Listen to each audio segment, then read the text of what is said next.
So, Butch Vig is a Green Bay Packer fan, but most of you know him better as the drummer for Garbage, a rock and roll band that's been around for a long time. Butch is also a producer of music, has produced many bands, including Nirvana, worked on the Nirvana Nevermind album, and many other rock and roll bands.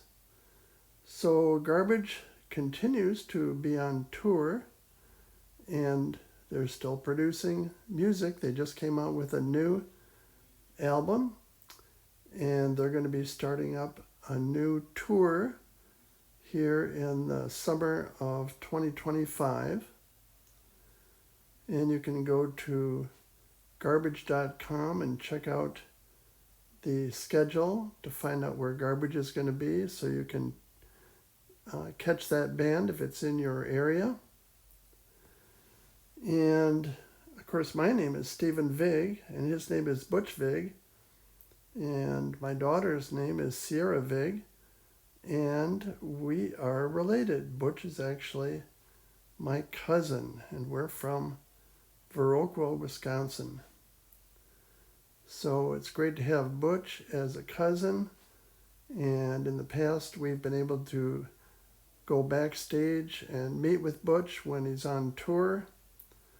There's Duke Erickson on the right, Butch on the left, and I'm in the middle there, and some other friends and relatives there backstage. So we had a lot of fun doing that. But when we heard about the Spooner 50-year reunion concert, which was going to be held in Madison, we decided to fly up from Texas to Madison to see it. Spooner was a band that Butch was in and Duke was in many years ago, right here in Madison. So this was an interesting concert, and of course the tickets were sold out almost immediately. Atwood Hall is not a huge venue, and it was kind of standing area on the bottom side, and then there's a balcony area up above. But we did manage to get some tickets to the concert. So we flew in, we went over to Union Terrace in Madison, and it was a Saturday afternoon, July 12th, 2025. Beautiful weather. There in the terrace, you can see people were in their swimming suits and some were in kayaks. And the temperature was perfect. It wasn't too hot, wasn't too cold. And as you can see, the view was very nice. And there were a lot of people at the Union Terrace. We actually ran into Butch's wife. What a coincidence. In the middle of all those people, and she was getting ready to go to the concert. So we got ready to go to the concert, and there were fans there. There's someone with a Cruel School shirt and someone with a Spooner shirt, and we were able to get some tickets up in the balcony thanks to Butch and his wife. Balcony was very comfortable. There were some chairs up there and probably a better view than down on the floor. So I'd like to thank Butch and Beth for getting us those seats up in the balcony for me and my friends. So here's some of the music. Let's see what Spooner sounds like.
Okay, so there was a little bit of music from the Spooner concert at Atwood Hall, and you can go to garbage.com and see where Garbage is going to be starting in the summer of 2025 and going on tour for the next few months. Try to check out one of their concerts, and I hope you enjoyed the music. Thanks for watching. This is Stephen Vig, and I'm in Madison right now, but I'll be heading back to San Antonio, Texas very soon.